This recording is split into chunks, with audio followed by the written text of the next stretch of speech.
Welcome to Turmeric and Tequila with your host, Kristen Olson. Questioning a better way, one gracefully disruptive conversation at a time.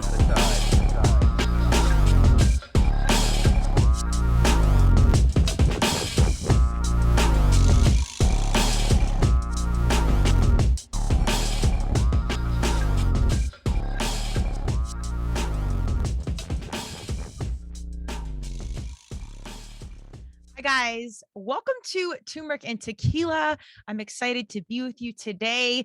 This is a one-on-one cast. It is you and I, and we are going to break down kindness versus boundaries.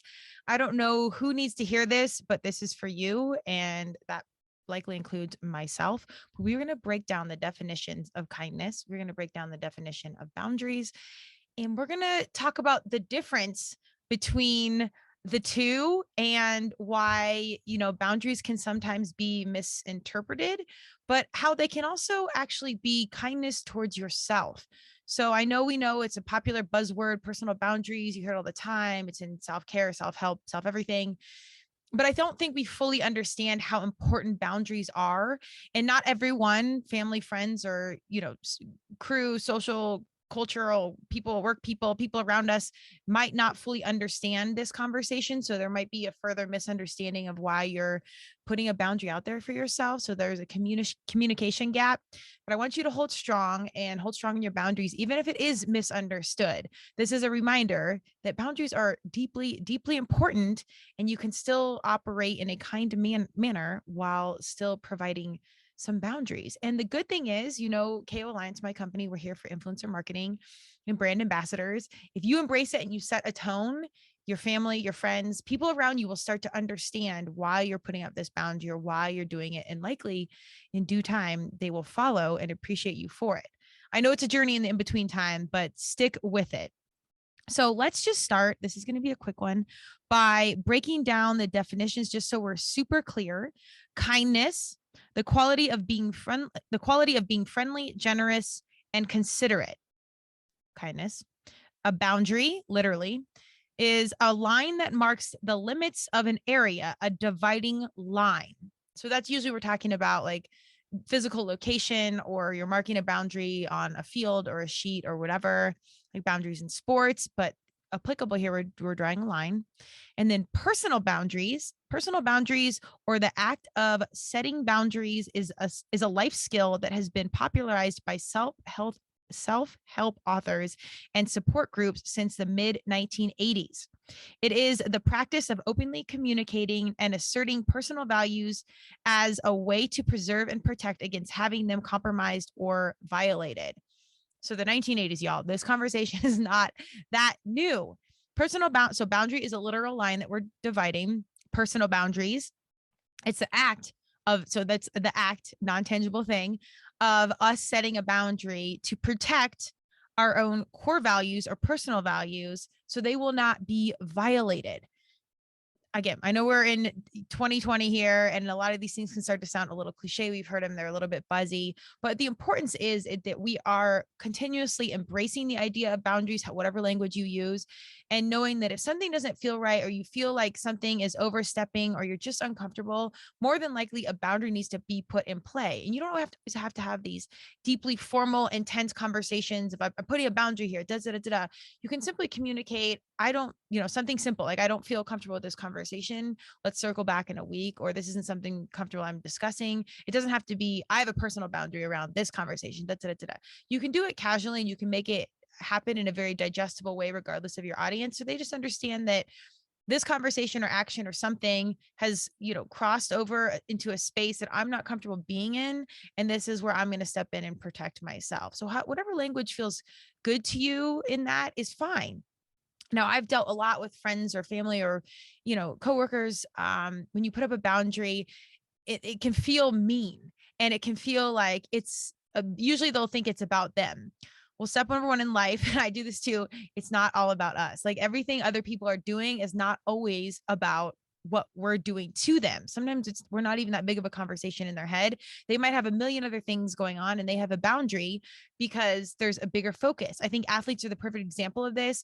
Many times when I've been competitive, if I'm going in to get stretched or buy nutrition or something, I'm probably pretty quiet. I probably look a little shut down, but I'm just super focused on, I'm getting ready to compete. I'm going to be putting my uniform on, or if I'm in the training room and it's like, I need my ankle taped, let's do this. It's never inconsiderate. Kindness always leads, but I have a mental focus. I'm probably not as social as I usually am, or as chatty. Like I'm thinking about something else. Now on the flip side, my trainer, well, they probably know me very well because I'm in the training room all the time, but people around me that don't see me in a competitive mode might think, oh, she's really shut down. It must be me. Maybe she's mad at me. Maybe did I piss her off? Did I do something? Or, maybe something's up, whatever the story might be. But really, I'm just focused because I'm thinking about, I'm getting ready for the game. I'm getting ready to compete. So my mindset is elsewhere. So if you're on the opposite side of the boundary, the person not making the boundary, know that it might not be about you. It might be about you. And that's when I really encourage people to use your voice and ask, like, is everything okay? Is this a boundary for you, or whatever your natural language is, but communicate. And then they'll probably gladly let you know, oh, you know what? I'm actually getting ready for a game. I'm super shut down. Or yes, this is actually a boundary for me. I've been meaning to tell you, I didn't appreciate that phone call last night, whatever it might be. So communicate, use your words, and also in the back of your mind, for everyone, reminder, it's not all about us. So when we feel or experience or see something that feels like it's about us, clarify, because it probably isn't. We're all always thinking, everyone's thinking it's about us or whatever. And 9 times out of 10, everyone's really just thinking about themselves. So take a breather and just know it's probably not about you. And if it's like a significant other or a family or something, it might be about you. And that's, you need to probably let it air out for a minute and then revisit and then clarify what's going on. So don't be worried about having the boundary. I think it's really critical. If you feel something, even if you can't explain it and like something doesn't feel right, take some time for you, know how to use your words, be cautious in how you use your words, because it might be a vulnerable space for the other person to experience this. So pick the right time. But say what it is and don't let things fester and build and what have you. I've definitely done that before. Just say what is up front and let it air out. And this is particularly hard with people you care about, family, friends, etc. And sometimes boundaries, particularly around the holidays and family and all those things, have to be in place. And we get, as family humans, caught into this tradition and expectation and all these things that we're supposed to do. And those things might be making you miserable. I don't know how many people I know that really genuinely don't like the holidays because there's so much pressure around them. Let that pressure go. And yes, you're going to get flack for not wanting to do the tradition for the millionth year in a row and whatever, but it's 2022. Like, do what you need to do, take care of yourself. And in turn, when you take care of yourself, you will be able to show up 100% in all other areas in your life. And eventually your family or your crew or your significant other will understand why that boundary is in play. So at some point, clearly communicate that, but do not worry about what other people are going to think when you do set that boundary. There will likely be misunderstanding, but don't worry about it. We're going to continue to have these conversations so people on the other side of the boundary understand it's probably not about you. And if it is, be respectful of it. Respect people's boundaries. And in turn, they'll probably come back to you and it'll open up a door for you or the situation to further communicate and further understand why the boundary is in place. So cheers to boundaries. Please don't interpret them as meanness, because it's not about that. Sometimes you just have to keep your personal space, manage expectations from other humans. I know it's really hard, again, with family and friends. There's so much expectation around holidays and birthdays, and someone's getting married, so you have to show up and be best friends with a significant other and all this. And in reality, that you might be 2 totally different people or 2 totally different situations, or it's a religion you don't identify with, or a sport you don't want to play, or whatever. We're not all the same human. We can't have these overriding expectations on everyone around us. So let it go and respect their boundaries, and in turn, stick to your boundaries. If I got $1 for every time I said boundary on this podcast, I think this would be the first profitable conversation on TNT. I'm just kidding. We're going to monetize this year eventually. Either way, the passion, the heart's bleeding and beating for the passion. So we don't really mind, but boundaries are real. I said it a lot. I hope it stuck to you. Go out there, exercise them today, tomorrow, the next day. And I think people will follow. And in turn, everyone else will be a little bit more happy. Protect your magic on all levels. Have a great day, and I will see you next week. Cheers.